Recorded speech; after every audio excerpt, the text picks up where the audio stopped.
नमस्कार दोस्तों, मैं राहुल मिश्रा और मैं आप सभी का एक बार फिर से स्वागत करता हूं आपके अपने चैनल माई पाठशाला में और पाठशाला रेलवे एग्जाम में। रोज की तरह आज भी आपके लिए करंट अफेयर्स लेकर आ गए हैं और आज का जो करंट अफेयर्स है उसका एक इंपॉर्टेंट क्वेश्चन आपकी स्क्रीन पर है कि समर्थन मूल्य पर, न्यूनतम समर्थन मूल्य यानी कि मिनिमम सपोर्ट प्राइस पर गेहूं खरीदने के मामले में कौन सा राज्य पहले स्थान पर आया है, यानी किसने सबसे ज्यादा मात्रा में किसानों को लाभ पहुंचाया है।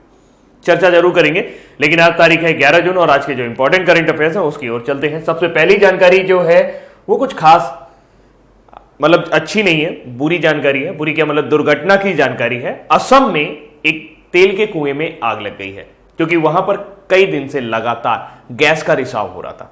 ऐसे में सिंगापुर की एक फर्म को वहां पर बुलाया गया और इस गैस बुझाने के काम में उनको लगाया गया। गैस की लपटें इतनी ज्यादा ऊंची हैं कि 30 किलोमीटर तक आप बड़े आसानी से इन लपटों को देख सकते हैं। अगर आपको याद हो तो 2 दिन पहले ही मैंने आपको साइबेरिया के बारे में बताया था, जहां पर एक टैंकर 20,000 टन का जो डीजल है वो बह गया है और अंबर नाया नाम की नदी को दूषित कर रहा है। तो फिलहाल अब असम की तरफ चलते हैं। असम के तिनसुकिया जिले में स्थित बागजान तेल का कुआं, वैसे अगर आपको याद है या आपने कभी पढ़ा हो कि असम का डिगबोई जो क्षेत्र है, नोहार कटिया जो क्षेत्र है, वहां पर तेल उत्पादन होता है। तो असम का तिनसुकिया जिले के स्थित बागजान तेल के कुएं में 9 जून 2020 को भीषण आग लग गई। कुएं से पिछले 14 दिनों से अनियंत्रित तरीके से गैस का रिसाव हो रहा था। आसपास के लोगों को गैस की जलन भी महसूस हो रही थी, उनकी आंखों में जलन वगैरह हो रहा था। लेकिन इसका सबसे ज्यादा नुकसान सबसे पास में एक नदी है जिसमें डॉल्फिन पाई जाती थी, उसको जब हुआ है। तो सामान्यतः इस कुएं से प्रतिदिन 2700 पाउंड प्रति वर्ग इंच दाब के साथ 80,000 मानक घन मीटर प्रतिदिन गैस का उत्पादन किया जाता था, परंतु वर्तमान में गैस रिसाव की जो दर है वो 4200 पाउंड प्रति वर्ग इंच हो गई है, जिसकी वजह से 90,000 मानक घन मीटर गैस का प्रतिदिन उत्पादन किया जा रहा है। कुएं में गैस के दबाव को यदि समय रहते नियंत्रित नहीं किया गया तो ये कुएं में अचानक आघात से विस्फोट हो सकता है और इससे बड़ा इलाका जो है वो दुर्घटना की चपेट में आ सकता है। दुर्घटना के पीछे कई संभावित कारण बताए जा रहे हैं, जैसे प्रॉपर देखभाल नहीं होना, निरीक्षण की कमी होना, और हो सकता है कि 14 दिन से अगर आपको गैस का रिसाव हो रहा था तो कम से कम आपको इसके प्रयास तो करने चाहिए। इन्होंने जब सिंगापुर की जो फर्म बुलाई है जो गैस बुझाने में माहिर मानी जाती है, उसने जो आग बुझाने में माहिर मानी, गैस से जो निकलने वाली आग है उससे उसको बुझाने में माहिर मानी जाती है, वो सिंगापुर की फर्म कह रही है कि हाँ हम बुझा तो देंगे लेकिन इसके लिए कई महीनों तक का समय लगेगा, क्योंकि इस तरीके से जो गैस का दबाव है उसको अब अचानक से कम नहीं किया जा सकता, उसको कम करने का इंतजार करना होगा। तो हाल फिलहाल देखते हैं। फिलहाल असम का आपको जो जानकारी याद रखनी है, पहली बात तो ये याद रखनी कि ऐसी घटना किस राज्य में हुई, असम में, किस जिले में हुई, तिनसुकिया में, कहां पर हुई, बागजान तेल के कुएं में 9 जून को भीषण आग लग गई थी। अगली जानकारी की तरफ चलते हैं। अगली जानकारी है उड़ीसा सरकार ने अपना एक राज्य गान प्रस्तुत किया है, अपनाया है। और ऐसा नहीं कि ये गाना वहां गाया नहीं जाता था, ये गीत वहां बहुत समय से गाया जा रहा है। जैसा आप सभी को पता है कि उड़ीसा जो है अपने लिए पृथक राज्य की हमेशा मांग करता रहा है, पृथक भाषावादी राज्य की मांग करता रहा है। तो ऐसे में ये जो गाना है उनकी कम्युनिटी को रिप्रेजेंट करता है जो लोग उड़िया बोलते हैं। तो इस गाने का या इस गीत का जो है राष्ट्रगान जो बना है वो है वंदे उत्कल जननी को राज्य गान बना दिया गया है। तो उड़ीसा सरकार ने वंदे उत्कल जननी को राज्य गान का दर्जा दिया है। मुख्यमंत्री नवीन पटनायक की अध्यक्षता वाले प्रतिनिधि मंडल ने वंदे उत्कल जननी को राज्य गान का दर्जा प्रदान किया। राज्य गान का दर्जा दिए जाने के बाद यह सभी सरकारी कार्यक्रमों में राज्य विधानसभा में बिना वाद्य यंत्र के बजाया जाएगा। लेकिन अगर इस किसी स्कूल में समारोह हो रहा है, कोई बड़ा समारोह हो रहा है, तो वहां पर इसको वाद्य यंत्रों के साथ बजाया जाएगा। वंदे उत्कल जननी एक देशभक्ति कविता है जो सन 1912 में कांता कवि लक्ष्मीकांता महापात्र द्वारा लिखी गई थी और यह उड़िया बोलने वाली कम्युनिटी को रिप्रेजेंट करता है।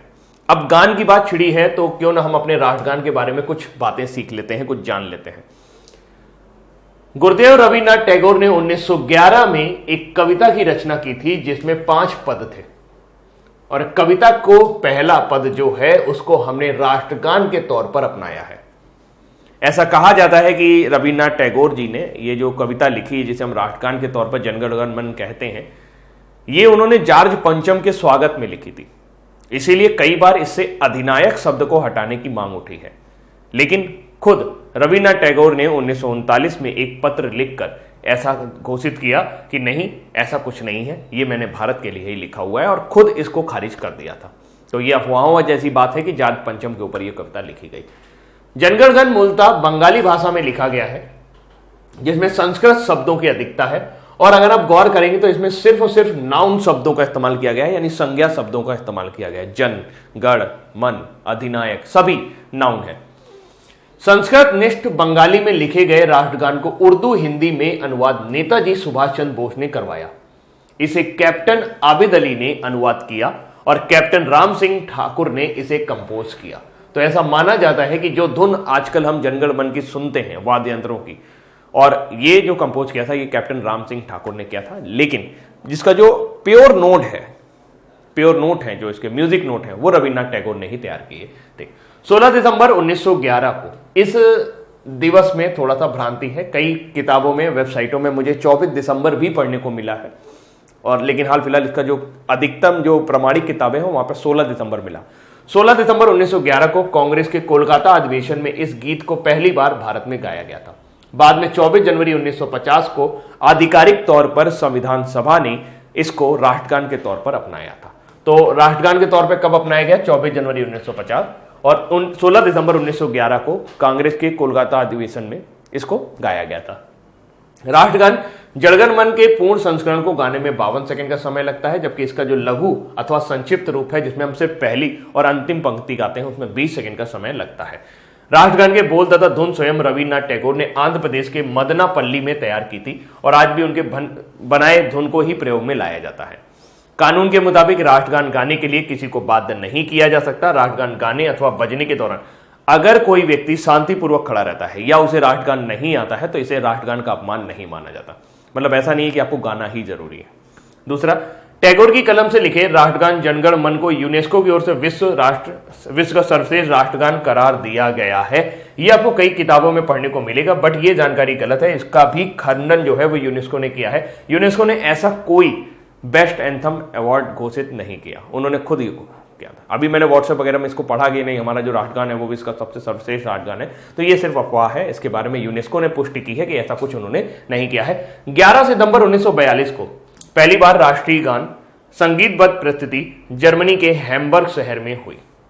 राष्ट्रगान पहली बार गाया गया 16 दिसंबर 1911 को कांग्रेस के कोलकाता अधिवेशन में, लेकिन संगीतबद्ध तरीके से इसको जो गाया गया है वो है 11 सितंबर 1942 को जर्मनी के हैम्बर्ग शहर में। तो ये कुछ जानकारी हमारी राष्ट्रगान से जुड़ी हुई, और राष्ट्रगान के बारे में जानकारी मैं क्यों लेके आया, क्योंकि अभी उड़ीसा ने वंदे उत्कल जननी को अपना राज्य गान घोषित किया है। अब उड़ीसा की बात छिड़ी है तो उसका करंट अफेयर्स भी देख लेते हैं। उड़ीसा के इंपॉर्टेंट करंट अफेयर्स में आप सभी को पहली जानकारी हिंदी में भी है इसके बाद वाली स्लाइड में, तो आप पीडीएफ से इसको पढ़ लीजिएगा। सीएम नवीन पटनायक ने उड़ीसा पुलिस ट्रांसफॉर्मेशन प्रोजेक्ट किया है और राज्य का पहला वर्चुअल पुलिस स्टेशन लॉन्च किया। देश का पहला वर्चुअल पुलिस स्टेशन यानी कि आभासी पुलिस स्टेशन का शुभारंभ उड़ीसा में हुआ। इसके जरिए मोटरसाइकिल चोरी या गाड़ी चोरी की जो कंप्लेन है वो आप वर्चुअली यानी कि बिना थाने जाए लिखवा सकते थे। चंदौली जो है ये उत्तर प्रदेश में है। इसको इस बार नीति आयोग ने शीर्ष आकांक्षी जिलों की सूची में पहले नंबर पर रखा है, और दूसरे नंबर पर उड़ीसा का बालनगीर आया है। सी विजिल और वोटर हेल्पलाइन ऐप जो है ये आपने सुनी होगी। ये दोनों के दोनों जो ऐप हैं ये ई गवर्नेंस अवार्ड द्वारा सम्मानित किए गए हैं 2019 में भुवनेश्वर उड़ीसा में। सी विजिल जो है ये वोटर हेल्पलाइन ऐप है, यानी कि वोटर की जो भी यानी मतदाता होते हैं उनकी मदद करने के लिए इस ऐप को विकसित किया गया था, और इसको ई गवर्नेंस एक्सीलेंस अवार्ड मिला है। भुवनेश्वर जो है इसने पहला एडिशन जो आपका खेलो इंडिया यूनिवर्सिटी गेम्स हुआ इसका उद्घाटन किया था, और ये वहां पर खेले गए Khelo India university game. Veteran Odissi यानी कि अनुभवी ओडिसी डांसर पद्मश्री मिंती मिश्रा जी का भी निधन हो गया। वो ओडिसी डांसर थी, इसका आपको याद रखना है। कभी कभी क्वेश्चन ऐसा बनता है कि मिंती मिश्रा का संबंध किस राज्य से है? उड़ीसा से है। आर्ट टाइम के नेशनल अवार्ड विनर यानी कि राष्ट्रीय अवार्ड विजेता मनमोहन मोहापात्रा बहुत बड़े आपके फिल्मकार थे उड़ीसा के, और इनका भी हाल ही में 89 वर्ष की उम्र में निधन हो गया। बिम्स्टेक डिजास्टर मैनेजमेंट, बिम्स्टेक आपदा प्रबंधन मैनेजमेंट एक्सरसाइज जो है ये अभी हाल ही में भुवनेश्वर में उड़ीसा में हुआ था, और नवीन पटनायक जी ने इसका उद्घाटन किया था। इंडिया जो है FIFA under 17 women's world cup, इसकी जो थीम रहेगी वो किक ऑफ द ड्रीम रहेगी। इसका आपका मेजबानी करने वाला था, लेकिन थोड़ा सा डिले हो गया कोविड-19 की वजह से। उड़ीसा भी इसमें पार्ट कर रहा था, यानी उड़ीसा में भी इसके मैच होने थे। उड़ीसा पहला स्टेट बना है जिसने SHG के लिए डिपार्टमेंट बना दिया और उस डिपार्टमेंट का नाम रखा है मिशन शक्ति। SHG क्या होता है? सेल्फ हेल्प ग्रुप, स्वयं सहायता समूह। ये महिलाओं के ऐसे समूह होते हैं जो खुद एक रोजगार शुरू करते हैं और बाकी लोगों को भी रोजगार देते हैं। तो इनको सही ढंग से सपोर्ट करने के लिए मिशन शक्ति मंत्रालय डिपार्टमेंट जो है, प्रभाग, उन्होंने खुद डेवलप कर दिया।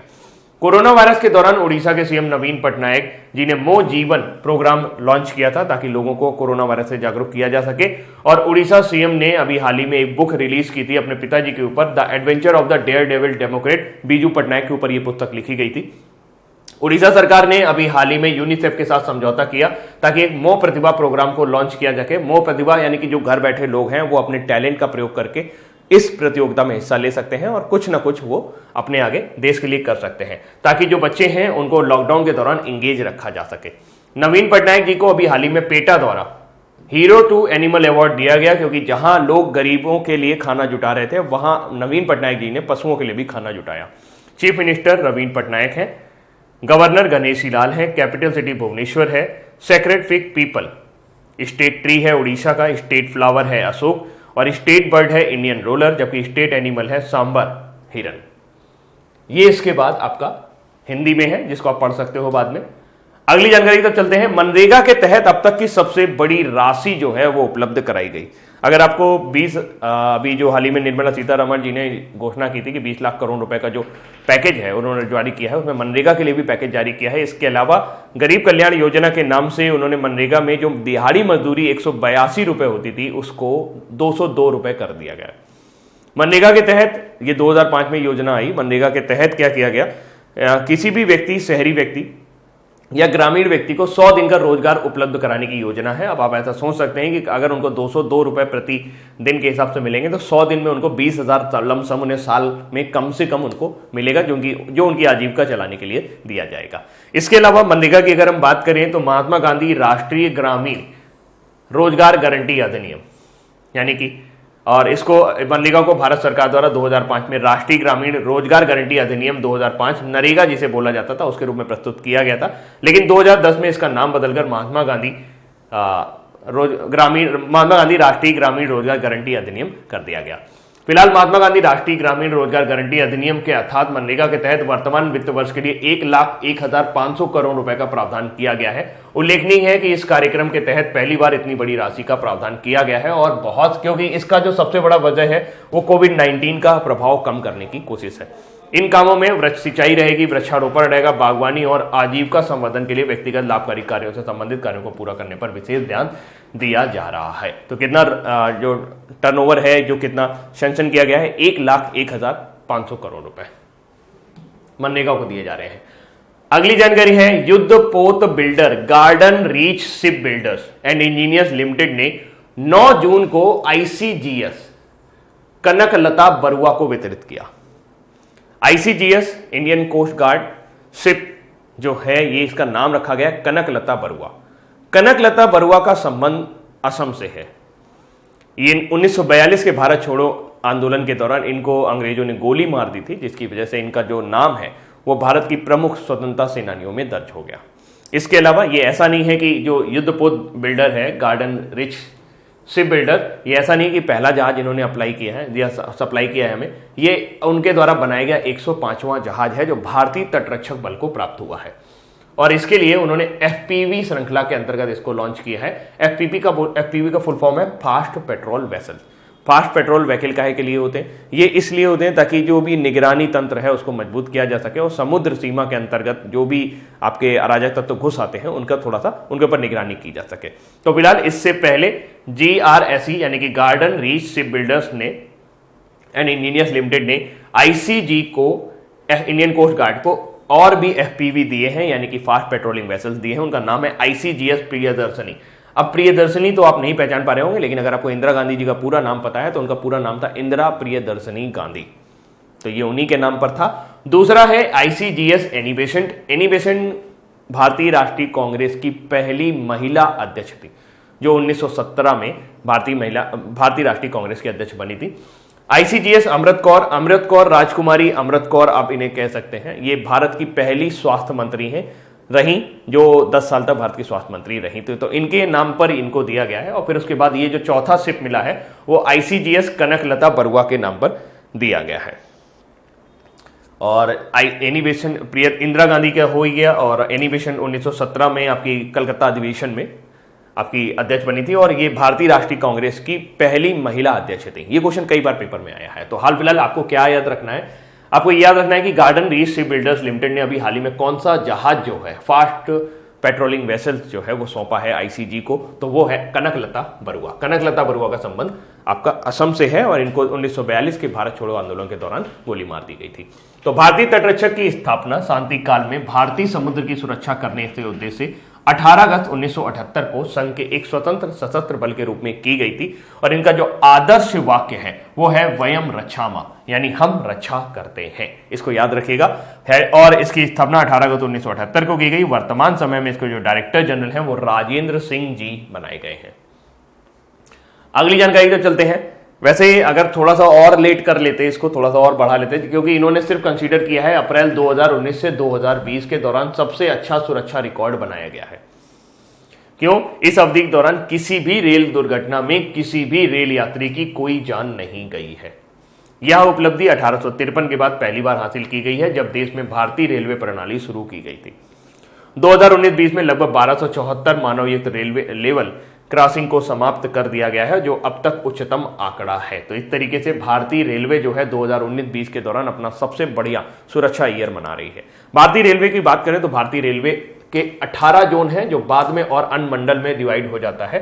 कई बार ऐसा क्वेश्चन बना है कि इसके जो लोगो है, इसके लोगो में कितने सितारे हैं, तो 1 2 3 4 5 6 7 8 9 10 11 12 13 14 15 16, यहां तो मुझे 16 ही दिखाई दे रहे हैं, लेकिन अगर आप किसी और लोगों में देखेंगे तो वहां पे आपको 17 सितारे भी नजर आएंगे। तो इस तरीके से ये क्वेश्चन भी एक बार, क्योंकि आप रेलवे की तैयारी भी कर रहे हो तो यहां पर इस तरह के क्वेश्चन आपको जरूर पता होना चाहिए। आगे चलते हैं अगली जानकारी की तरफ। अगली जानकारी है, रजनीत कुमार जी को नासा का पब्लिक सर्विस मेडल प्राप्त हुआ है। रजनीत कुमार कौन है? अब मैं आपको इसका थोड़ा सा अलग परिचय देता हूं, ये शायद आपको ना पता हो। आपको पता है 2013 में भारत ने मंगल मिशन लॉन्च किया था। मंगल मिशन में रोवर की जरूरत थी। रोवर को बनाया था वर्जीनिया टेक ने। वर्जीनिया टेक के सीईओ ही हैं रजनीत कुमार, जिनको अभी हाल ही में रंजीत कुमार, जिनको अभी हाल ही में भारतीय एरोस्पेस उद्यमी रंजीत कुमार को नासा के कार्यकारी नेतृत्व, इंजीनियरिंग योगदान, तकनीकी उत्कृष्टता, उपभोक्ता निष्ठा के माध्यम से उनके प्रशासन के लिए नासा विशिष्ट सेवा पदक से सम्मानित किया गया है। तो ऐसा नहीं है कि इनका भारत से रिश्ता पुराना नहीं है, ये बहुत पुराने से भारत का रिश्ता है। तिरुवनंतपुरम के रहने वाले हैं। यह 30 वर्षों से नासा के साथ जुड़े हुए हैं और उन्होंने अंतर्राष्ट्रीय अंतरिक्ष स्टेशनों को उन्नत बनाने में योगदान दिया है। इनकी कंपनी जो है ये स्पेयर पार्ट्स वगैरह प्रोवाइड करती है और साथ साथ रोवर जैसे जो भी इक्विपमेंट होते हैं उनको बनाने का काम करती है। यह वर्जीनिया स्थित एनालिटिकल मैकेनिक्स एसोसिएट के सीईओ एमिरेट्स हैं आरके चेट्टी पंडिपति। इससे पहले 2002 में नासा ने उनको यह अवार्ड दिया था। नासा का आप सभी को पता है कि विश्व की सर्वश्रेष्ठ अंतरिक्ष एजेंसी में से एक है। NASA national aeronautics and space administration, जिसे संक्षेप में हम नासा कहते हैं, संयुक्त राज्य अमेरिका की सरकार की वह शाखा है जो देश के सार्वजनिक अंतरिक्ष कार्यक्रमों व एरोनॉटिक्स एरोस्पेस संशोधनों के लिए जिम्मेदार है। इसके वर्तमान समय में जो आपके हेड है वो है जिम ब्रिंडेस्टाइन, जबकि इसकी संस्थापना डेविड आइजनहावर के प्रयासों से 1 अक्टूबर 1958 में वाशिंगटन डीसी संयुक्त राज्य अमेरिका में की गई थी। आपको पता है कि भारत में जो अभी ईंधन मानक चल रहा है वो BS4 से सीधे चेंज करके BS6 किया गया है। आप सभी को पता होगा, सस्ती गाड़ियां मिली, BS4 वालों ने, जो एजेंसी डीलर थे, उन्होंने गाड़ियां निकाल दी ताकि वो उनको नुकसान ना हो। BS4 और BS6 में जो सबसे बड़ा फायदा ये है कि 50 ppm का उत्सर्जन होता है। 50 ppm सल्फर जो है ये BS4 के इंजनों द्वारा उत्सर्जित होता है, मतलब प्रदूषण ज्यादा फैलाता है। ऐसे में सर्वोच्च न्यायालय ने BS4 की गाड़ियों पर जो है वो प्रतिबंध लगा दिया और बोला कि 1 अप्रैल 2020 के बाद पूरे देश में जो गाड़ियां चलेंगी वो सिर्फ और सिर्फ BS6 ही चलेंगे। BS6 जो है ये भारत स्टेज मानक है। भारत स्टेज मानक है, यूरोपियन कंट्री में इस तरह के मानक चलते हैं जिन्हें यूरो 3 यूरो 2 बोला जाता है। यहां पर हमारे यहाँ BS स्टेज यानी भारत स्टेज 6 है। भारत स्टेज 6 में जो सल्फर का उत्सर्जन करता है उसकी जो बोला गया है कि जो इंजन है वो आपका सिर्फ 10 ppm का उत्सर्जन करेगा, जो कि आपके BS4 से 80% कम है। तो फिलहाल प्रदूषण को देखते हुए BS6 के जो वाहन है वो काफी ज्यादा इंपॉर्टेंट है। एक बात और, ऐसा माना जाता है कि जो डीजल गाड़ियां होती हैं वो पेट्रोल गाड़ियों के मुकाबले ज्यादा उत्सर्जन करती हैं, लेकिन BS6 इंजन आ जाने के बाद ऐसा नहीं होगा। और जैसा इंजन आएगा वैसे ईंधन की भी आवश्यकता होगी, तो रिफाइनरी को भी काफी सारा पैसा लगाना पड़ेगा, और इस पैसे को लगाने की वजह से जो आपका पेट्रोल और डीजल है वो भी महंगा हो गया। तो फिलहाल सड़क परिवहन और राजमार्ग मंत्रालय ने किसी भी ईंधन प्रकार के BS6 के जो भी 4 पहिए वाहन होंगे उन पर एक हरे रंग की पट्टी लगाने का निर्देश दिया है, ताकि दूर से ही पता चल जाए कि जो अगला वाहन आ रहा है वो BS6 है। और ऐसा हमारे देश में नहीं हो रहा, ऐसा कई देशों में हो। बस ये क्या है कि हमने हरी पट्टी को लिया है और इसकी जो मोटाई रखी गई है वो 1 सेंटीमीटर रखी गई है। तो अब तक पेट्रोल या संपीड़ित प्राकृतिक गैस प्रकार के वाहनों को हल्के नीले रंग का स्टिकर लगा होता था, अब डीजल वाहनों में नारंगी रंग का होता था, लेकिन अब जो भी BS6 वाहन होंगे उन पे सभी पे एक हरे कलर की पट्टी लगाना अनिवार्य हो जाएगा। ये नंबर प्लेट के ऊपर लगाना होगा।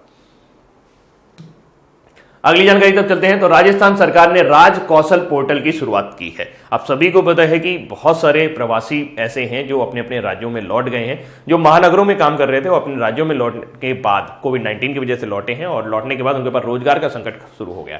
ऐसे में सभी राज्य अपनी तरफ से ये कोशिश कर रहे हैं कि उन्हें उनके राज्य में ही, उनके जो गृह राज्य हैं वहीं पर उनको रोजगार प्रदान किया जाए। तो ऐसे में राजस्थान सरकार की एक पहल सामने आई है, जिन्होंने एक ऑनलाइन श्रमिक रोजगार विनिमय राज कौशल पोर्टल शुरुआत किया है। 2 पोर्टल की शुरुआत की है। इस पोर्टल का सूचना और प्रौद्योगिकी विभाग और राजस्थान कौशल और आजीविका विकास निगम द्वारा विकसित किया गया है। राज कौशल पोर्टल का उद्देश्य प्रवासी श्रमिकों के लिए अवसरों की उपलब्धता में सुधार करके उद्योग और मजदूरों के बीच फासले को कम करना है। ऑनलाइन श्रमिक रोजगार विनिमय में 12 लाख से अधिक प्रवासी श्रमिकों का डेटा शामिल है, और अगर किसी को किसी और राज्य में रोजगार मिलता है तो उसके लिए ये पोर्टल मदद करेगा। तो राजस्थान सरकार ने शुरू किया है राज कौशल पोर्टल। ये किस सरकार द्वारा है? राजस्थान सरकार द्वारा।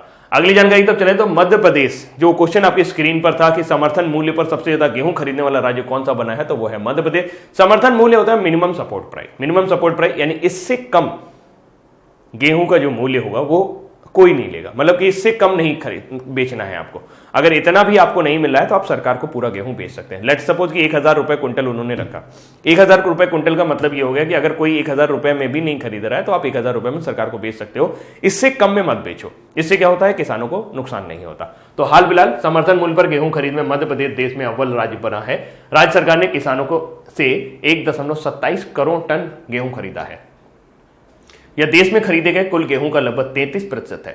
खरीदे गए कुल गेहूं में से 118 लाख मीट्रिक टन सुरक्षित रूप से संग्रहित किया गया है, जो खरीदी गई मात्रा का लगभग 95% है। इसके अलावा मध्य प्रदेश मुख्यमंत्री शिवराज सिंह चौहान जी ने एक स्ट्रीट वेंडर पंजीकरण पोर्टल और मुख्यमंत्री शहरी पथ व्यवसायी उत्थान योजना शुरू की है। इसी तरह की एक योजना पीएम ने भी शुरू की थी, जिसका नाम था पीएम स्वनिधि योजना। स्वनिधि योजना के स्ट्रीट वेंडर आत्मनिर्भर निधि, इसके जरिए फंड जुटाया गया, और जो भी स्ट्रीट वेंडर हैं यानी रेडी वाले हैं, जो भी ठेला लगाते हैं, उनको 10,000 रुपए का एक आसान कर्ज उपलब्ध कराया गया। लेकिन यहां पर यह योजना थोड़ी सी अलग है। ये मध्य प्रदेश सरकार की योजना है, जिसमें मुख्यमंत्री शहरी पथ व्यवसायी उत्थान योजना लॉन्च की गई है। उन्होंने शहरी स्थानीय निकायों को 300 करोड़ रुपए हस्तांतरित किए हैं ताकि उनको दिए जा सके। कुछ दिनों पहले 22,800 ग्राम पंचायतों के विकास उद्देश्य के लिए भी 1555 करोड़ रुपए उन्होंने स्थानांतरित किया थे। अब मध्य प्रदेश की बात छिड़ी है तो मध्य प्रदेश का करंट अफेयर्स भी कर लेते हैं। दोनों में है, हिंदी और इंग्लिश में। आज अब हिंदी में कर लिया जाए क्या? चलो। तो भारत का पहला ई कचरा क्लिनिक कहां खुला था? भोपाल में। मध्य प्रदेश के स्कूलों में संविधान की प्रस्तावना पढ़ना जो है वो अनिवार्य कर दिया गया है। आप अगर मध्य प्रदेश के स्कूल में पढ़ेंगे तो आपको संविधान की प्रस्तावना यानी प्रियम्बल पढ़ना ही पड़ेगा। स्वच्छ सर्वेक्षण लीग के दौरान इंदौर 10 लाख से ऊपर जनसंख्या वाले शहरों में पहले स्थान पर आया है। गायक सुमन कल्याणपुर और संगीत निर्देशक कुलदीप सिंह को अभी हाल ही में 2017 और 2018 के लिए एमपी का लता मंगेशकर पुरस्कार प्रदान किया गया। निमाड़ मिर्च महोत्सव का जो संबंध है वो मध्य प्रदेश से है, और इसके लिए इसके मस्कट मिर्चा चाचा का शुभारंभ हुआ। मध्य प्रदेश के खरगोन जिले से इसका शुरुआत होता है। एमपी सीएम ने भोपाल में राष्ट्रीय जल सम्मेलन का उद्घाटन किया, यानी कि नेशनल वाटर कॉन्फ्रेंस कहां हुई? इस बार ये एमपी में हुई, भोपाल में। PMJNHA नेशनल हेल्थ अथॉरिटी ने बताया, यानी कि राष्ट्रीय स्वास्थ्य अधिकारी ने बताया कि PMJ यानी कि प्रधानमंत्री जन आरोग्य योजना के तहत सबसे ज्यादा लाभ पहुंचाने वाले में एमपी सबसे ऊपर आया है। मध्य प्रदेश में 3 दिवसीय नमस्ते ओरछा जो महोत्सव है ये मध्य प्रदेश में मनाया गया, और ओरछा जो है ये बुंदेलखंड की एक जगह है। वहां से ओरछा जनजाति से बिलोंग करता है और उनके सांस्कृतिक चीजों को दर्शाने के लिए उत्सव है। तो नमस्ते ओरछा महोत्सव जो है ये मध्य प्रदेश से संबंधित है। इंदौर भारत का पहला शहर बना जिसने शहर को साफ करने के लिए ड्रोन का उपयोग किया, सैनिटाइज करने के लिए। कोविड-19 के दौरान मध्य प्रदेश मंत्रिमंडल ने वन राम गमन पथ परियोजना के लिए शुरू किया, ताकि जो भी राम के पथ हैं यानी चित्रकूट वगैरह जो भी जहां जहां भगवान राम के पथ पड़े उन सभी को जोड़ा जाए।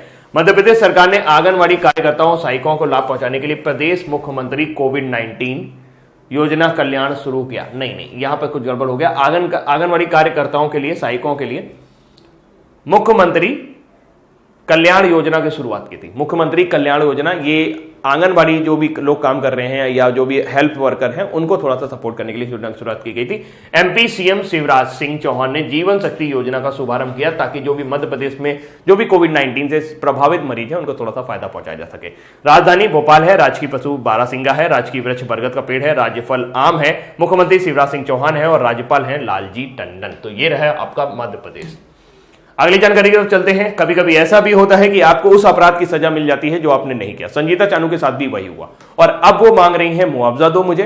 टोक्यो ओलंपिक में नहीं जा पाई, मतलब टोक्यो ओलंपिक के लिए क्वालिफाई करना था, वो क्वालिफाई नहीं कर पाई क्योंकि उनके ऊपर IWF ने यानी कि इंटरनेशनल वेट लिफ्टिंग फेडरेशन ने, अंतर्राष्ट्रीय भारोत्तोलन महासंघ ने 4 साल का बैन लगा दिया था। और वो बैन लगाया था वाडा की वजह से, क्योंकि उन्होंने बताया था कि उनको डोपिंग उन्होंने की है। तो हाल फिलहाल अंतर्राष्ट्रीय भारोत्तोलन महासंघ ने भारतीय भारोत्तोलक के संजीता चानू के खिलाफ लगाए गए डोपिंग आरोपों में उनके नमूनों में एकरूपता नहीं पाई और उसको खारिज कर दिया।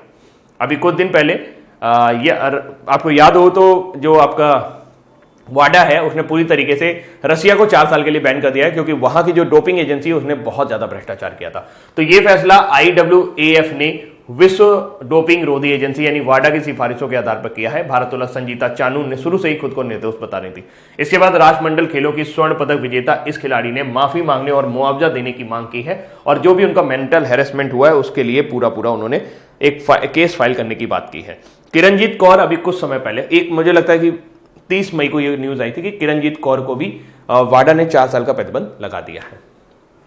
अगली जानकारी तक चलते हैं। संजीता चानू की बात करें, संजीता चानू मणिपुर की रहने वाली है, वेट लिफ्टिंग से संबंधित और 2014 के राष्ट्रमंडल में इन्हें स्वर्ण पदक भी हासिल हुआ था। विश्व मस्तिष्क ट्यूमर दिवस हर साल कब मनाया जाता है? 8 जून को। तो विश्व मस्तिष्क ट्यूमर दिवस हर साल 8 जून को मनाया जाता है, जो विश्व महासागर दिवस के साथ मेल खाता है। यानी विश्व महासागर दिवस भी कब मनाया जाता है? वो भी आपका 8 जून को मनाया जाता है। एक गैर लाभकारी संगठन ड्यूस हिरंटू मोरी लिफे ने 2000 में 8 जून को विश्व मस्तिष्क ट्यूमर दिवस के रूप में घोषित किया था। यह एक अंतर्राष्ट्रीय स्मरणों दिवस के रूप में मनाया जाता है। साथ ही मस्तिष्क ट्यूमर के रोगियों और उनके परिवारों के लिए एक श्रद्धांजलि दी जाती है। तो अब बारी है आज के हमारे वन लाइनर की। सड़क परिवहन और राजमार्ग मंत्रालय ने किसी भी ईंधन प्रकार के BS6 वाहनों के लिए एक किस रंग की पट्टी को अनिवार्य किया है? तो ग्रीन कलर की पट्टी आपको लगानी पड़ेगी अपनी गाड़ी के नंबर प्लेट के ऊपर। भारत सरकार ने वर्तमान वित्तीय वर्ष 2020-21 में मनरेगा के तहत कितने रुपए जारी किए हैं? तो 1,01,500 करोड़ रुपए। उड़ीसा सरकार ने किसको अपने राज्यगान का दर्जा दिया है? तो वंदे उत्कल जननी। और विश्व मस्तिष्क ट्यूमर दिवस कब मनाया जाता है? 8 जून को। किस राज्य की सरकार द्वारा राज्य कौशल पोर्टल और ऑनलाइन श्रमिक रोजगार विनिमय की शुरुआत की गई है? तो वो है राजस्थान। किसको नासा ने कार्यकारी नेतृत्व, इंजीनियरिंग योगदान, तकनीकी उत्कृष्टता और उपभोक्ता निष्ठा के माध्यम से उनके प्रशासन के लिए नासा का विशिष्ट सेवा मेडल दिया है? तो वर्जीनिया टेक के रंजीत कुमार। GRSE यानी कि गार्डन रीच शिप बिल्डर्स ने अभी हाल ही में भारतीय तटरक्षक बल यानी इंडियन कोस्ट गार्ड को कौन सा FPV सौंपा है? तो वो ICGS कनक लता बरुआ। भारतीय रेलवे के बयान के अनुसार सबसे अच्छा सुरक्षा रिकॉर्ड उन्होंने कब बनाया? तो अप्रैल 2019 से लेकर मार्च 2020 के उन्होंने बताया कि इस दौरान किसी भी रेलवे दुर्घटना में किसी यात्री की मौत नहीं हुई। भारतीय संजीता चानू के खिलाफ लगाए गए डोपिंग के आरोपों को उनके नमूनों में एकरूपता नहीं पाए जाने के कारण खारिज कर दिया गया। यह किस खेल से संबंधित है? वो वेट लिफ्टिंग से संबंधित है और साथ ही मणिपुर से संबंधित है। समर्थन मूल्य पर गेहूं खरीदने में कौन सा राज्य अव्वल नंबर पर आया है? तो वो है मध्य प्रदेश। और हाल ही में किस राज्य में ऑयल इंडिया लिमिटेड के बागान गैस कुएं में तेल के रिसाव के बाद गैस रिसाव को रोकने के लिए सिंगापुर की एक फर्म को बुलाया गया है? तो वो है असम। और राजमार्ग मंत्रालय ने किसी भी ईंधन प्रकार के BS6 वाहनों को किस रंग की पट्टी के लिए बोला है? तो ग्रीन रंग की पट्टी के लिए बोला है। भारत सरकार ने वर्तमान वित्तीय वर्ष 2020-21 के दौरान मनरेगा के तहत कितने रुपए जारी किए हैं? 1,01,500 करोड़ रुपए। उड़ीसा सरकार ने किसको अपने राज्यगान का दर्जा दिया है? तो वंदे उत्कल जननी। किसको नासा ने कार्यकारी नेतृत्व, इंजीनियरिंग योगदान, तकनीकी उत्कृष्टता, उपभोक्ता निष्ठा के माध्यम से उनके प्रशासन के नासा विशिष्ट सेवा मेडल दिया है? तो उनका नाम है Ranjit Kumar. Garden Reach Ship Builders and Engineers Limited ने इंडियन कोस्ट गार्ड को कौन सा फास्ट पेट्रोल वेसल सौंपा है? तो वो है ICGS कनक लता बरुआ। यहाँ पे श्रृंखला में 5वां नहीं है, ये श्रृंखला का 4था जहाज है। हाँ, अब तक इन्होंने 105 जहाज इंडियन कोस्ट गार्ड के लिए बनाए हैं। भारतीय रेलवे के बयान के अनुसार किस वर्ष उन्होंने सबसे अच्छा सुरक्षा रिकॉर्ड बनाया है, तो अप्रैल 2019 से लेकर मार्च 2020 के। भारतीय रेलवे बोर्ड के अध्यक्ष कौन है? विनोद कुमार यादव, याद रखिएगा। 18 जोन है, नया जोन बनाया साउथ कोस्ट रेलवे। भारतीय संगीता चानू ने के खिलाफ लगाए गए डोपिंग के आरोपों को उनके नमूनों में एकरूपता नहीं पाए जाने के कारण खारिज कर दिया। यह किस खेल से संबंधित है? वह वेट लिफ्टिंग से संबंधित है और मणिपुर की रहने वाली है। विश्व मस्तिष्क ट्यूमर दिवस कब मनाया जाता है? जिस दिन विश्व महासागर दिवस मनाया जाता है, यानी 8 जून को। हाल ही में किस राज्य में ऑयल इंडिया लिमिटेड के बागान गैस के तेल कुएं में, तिनसुकिया जिले में एक है बागान तेल का कुआं, वहां पर इसमें आग लग गई है। काफी समय से गैस रिसाव हो रहा था लेकिन उसमें कोई ध्यान नहीं दिया गया। तो ये असम राज्य में है और केंद्र सरकार से मदद मांग रही है असम सरकार लगातार। किस राज्य सरकार द्वारा राज कौशल पोर्टल शुरू किया गया है? तो राज्य से याद रखिएगा, राजस्थान सरकार द्वारा। समर्थन मूल्य पर गेहूं खरीद में कौन सा राज्य अव्वल नंबर पर आया है? तो वो है आपका मध्य प्रदेश। तो दोस्तों, ये है आज के हमारे इंपॉर्टेंट करंट अफेयर्स और उम्मीद करते हैं ये करंट अफेयर्स आपको पसंद आए होंगे। अभी के लिए इतना ही रखता हूं। Thank you so much, bye bye.